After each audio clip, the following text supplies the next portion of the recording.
Larry King. And hello, I am Oprah Winfrey, and we are going to teach some history. Let's begin the lesson, shall we? You see, it all began right here in Africa with the peoples of the forest and plains. Indeed. Apart from the peoples of the savannah and eastern coast, by 1000 CE most Africans were following their own lines of development. Agriculture, herding, and the use of iron implements were widespread. Some large and complex states formed. Most were pre-literate and transmitted knowledge by oral methods.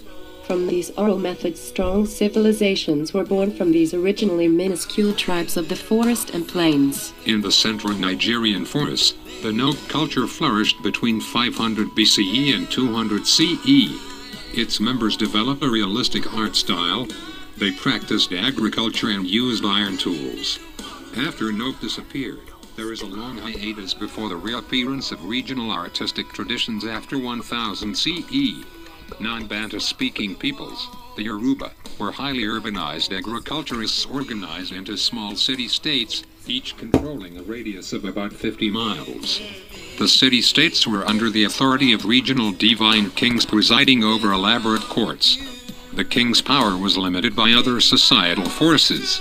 At Oyo, for example, local lineages controlled provinces while paying tribute to the ruler. In the capital, a council of state and a secret society advised the ruler. Ilif was the holiest Yoruba city. Its subjects after 1200 created terracotta and bronze portrait heads that rank among the greatest achievements of African art. Similar organizational patterns are found among the Edo peoples to the east. They formed the city-state of Benin in the 14th century under the ruler Iwa. They ruled from the Niger River to the coast near Lagos. Benin's artists are renowned for their work in ivory and cast bronze. By the 13th century CE, Bantu speakers were approaching the southern tip of Africa. By around 1000, they were forming states where kinship patterns were replaced by political authority based on kingship. The Luba peoples, in Katanga, created a form of divine kingship in which the ruler had powers ensuring the fertility of people and crops.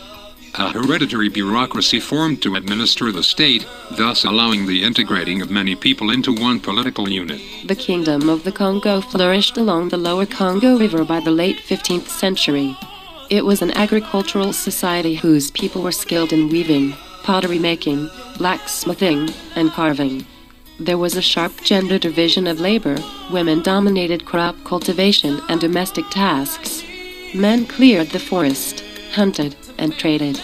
The population resided in small, family-based villages. The area around the capital, Mbonza, Congo, by the 16th century included up to 100,000 people.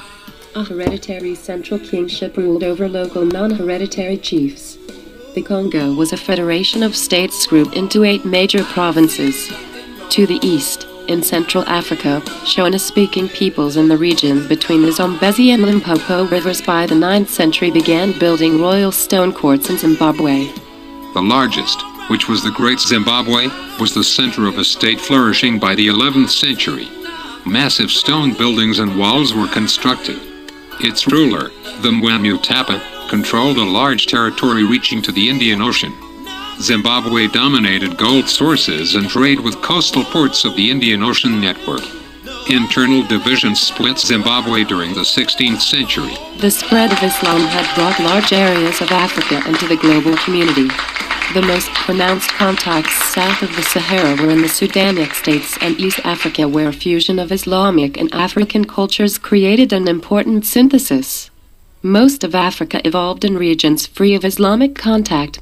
In Benin, the Yoruba states, Great Zimbabwe, and the Congo, Africans developed their own concepts of kingship in the state. Many other Africans organized their lives in stateless societies. Thus I have concluded my explanation of the people of the forests and plains of Africa. Now I will send it over to Cole, Austin, and Kelsey for your essay question.